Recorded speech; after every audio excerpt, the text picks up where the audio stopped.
Good morning, Team Alabama. We are back for another day in the Lottery Rose. You should be at almost probably 20 facts. This book, we have been able to gather our facts fairly quickly. Remember that you are writing your 50 facts and you are getting your 50 facts ready, your questions, 10 questions, and 10 vocab. Okay? So, here we go with page 22. Find this on your Chromebook and read along with me as I read this to you. The Lottery Rose. His mother soon set up a wailing that they were out of money, page 22, and Georgie knew that that meant Steve and the few dollars that he flung at her upon his return would be welcome. She looked at her son, openly angry that his bruises and scars had in a weak moment wrung from her the promise that Steve would not be tolerated if he showed up again. It was getting to be time for his return, since he seldom stayed away more than 3 weeks at a time, and she made it plain to Georgie in a pouting whine that they must have the money that Steve gave her. Look, Georgie, my old man flogged me when I was a kid your age. Plenty of times I got beat up till I was raw. Okay, what does flogged mean? Okay, that's a word that we can add here, and that means to hit. You ain't the only one that's had leather laid on you, and you bring a lot of it on yourself, Georgie. You start to scream as soon as you look at Steve, and that irks him. And you might want to add irks to your vocab also. That honks him off, makes him mad, okay? Makes him angry. Naturally, it irks him. And when Steve is irked, he's like my old man used to be. He just naturally starts to think about giving a screaming kid a good licking. She poured herself another glass of whiskey and sat looking at Georgie thoughtfully. Having you around has caused me a lot of trouble, Georgie. I could have done things different, and if I hadn't had you on my hands. So you just made up your mind. You just make up your mind to it. If you expect to eat, you going to have to live with Steve now and then, or keep out of his way. Facts are facts, Georgie. If we don't have Steve, we ain't going to eat, or... Her eyes measured the amount of whiskey left in the last bottle. We ain't going to eat or nothing. Georgie withdrew from the sound of her voice as quickly as he could, and in his porch bedroom a street lamp threw enough light for him to study the ticket and the numbers on it. 8662-71-4923. He whispered to himself, and then he put his hands over the numbers, and he named them from right to left. 3294-17-2668. He smiled to himself. They were his forever. Even if he sometime lost the ticket, the numbers were his, written somewhere inside his brain. On Saturday morning, while his mother slept, Georgie stole out of the apartment and was at the grocery store a full hour before the drawing. Miss Sims saw him standing outside, his face pressed against the window. She suddenly looked sad and worried. At 10 o'clock, the store manager went over to the bucket beside the door, and after stirring and tossing the pile of tickets in it, he chose a little girl from the crowd around the store's entrance, blindfolded her, and instructed her to draw out 12 tickets, which he counted loudly as she placed them one by one in his hand. And then going to the window, he wrote the winning numbers on a white sheet of paper while the crowd gaped and few early winners screamed. Georgie had gone over to stand close to Mrs. Sims' side when the drawing began, and he pressed his ticket into her hand. Mrs. Sims took it, fumbling in her pocket for the candy bar that she had put there to ease Georgie's disappointment a little. And then it happened, and Mrs. Sims gasped. One line of numbers flowing along with the manager's thick black crayon on the big sheet of white paper suddenly became not just any number, but Georgie's magic line of them, which read 8662-71-4923. At first, Georgie thought that Mrs. Sims didn't believe that the numbers on the card matched the ones in the window.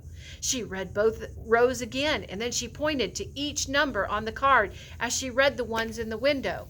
Finally, she gave the ticket to Georgie and asked him to call out the numbers slowly. I have to be sure that my eyes aren't playing tricks, she told him.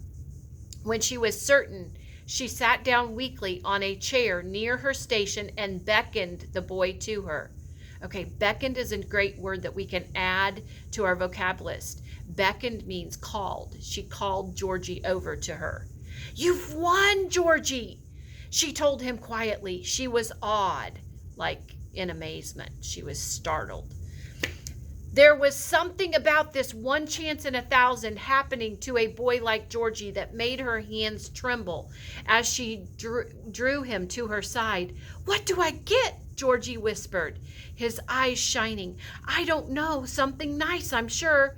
The first prize was a plastic canister set that went to a woman who seemed very pleased with it. The second was a giant-sized box of detergent that went to another woman who shrugged a little, but put the big box in her cart with the other groceries that she had bought.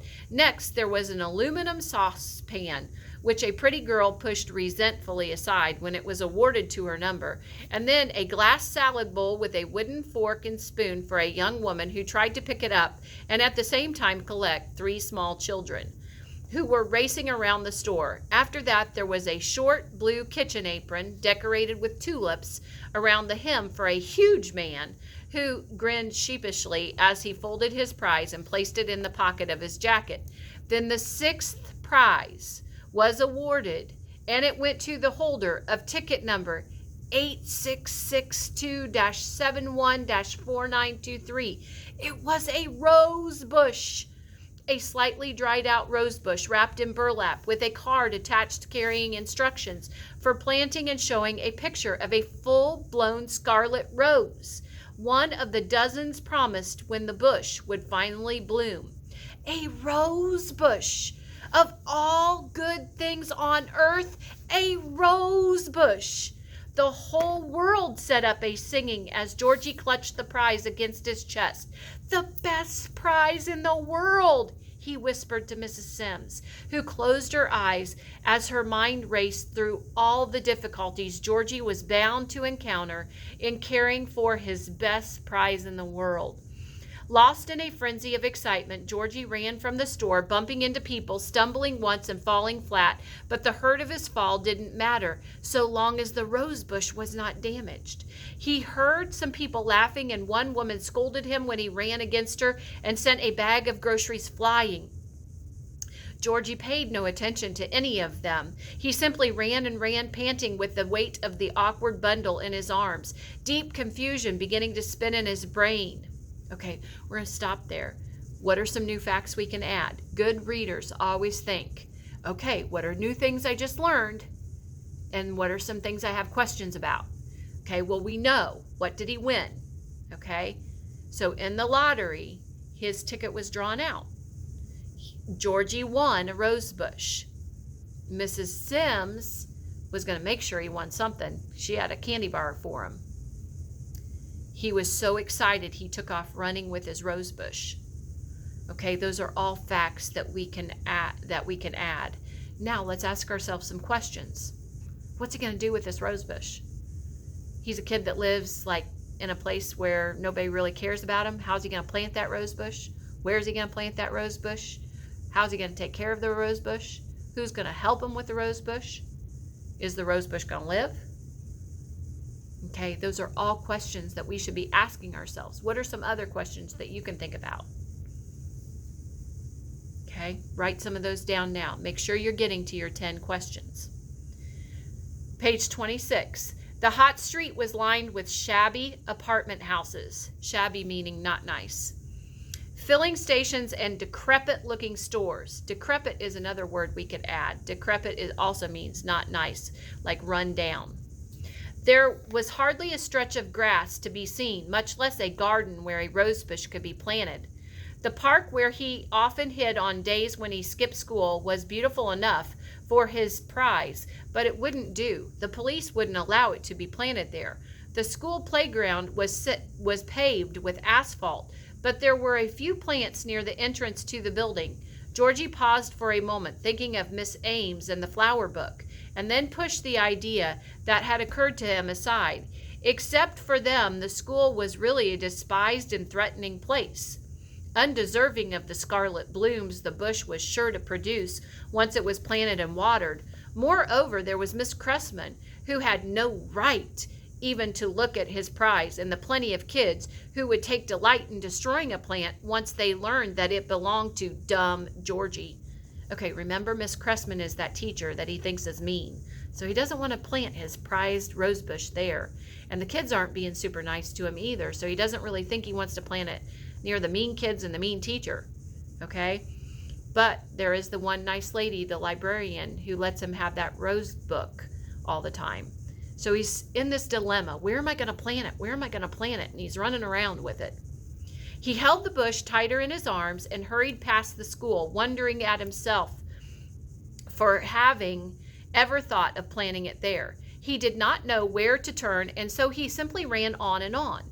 Although it was only the first week of March, the Florida sun was steaming hot, and sweat ran down Georgie's forehead into his eyes. It ran down his neck, too, and stung sharply. And when it reached the sensitive flesh on his shoulders and back, for endless blocks the city was a jungle of apartment buildings and paved streets.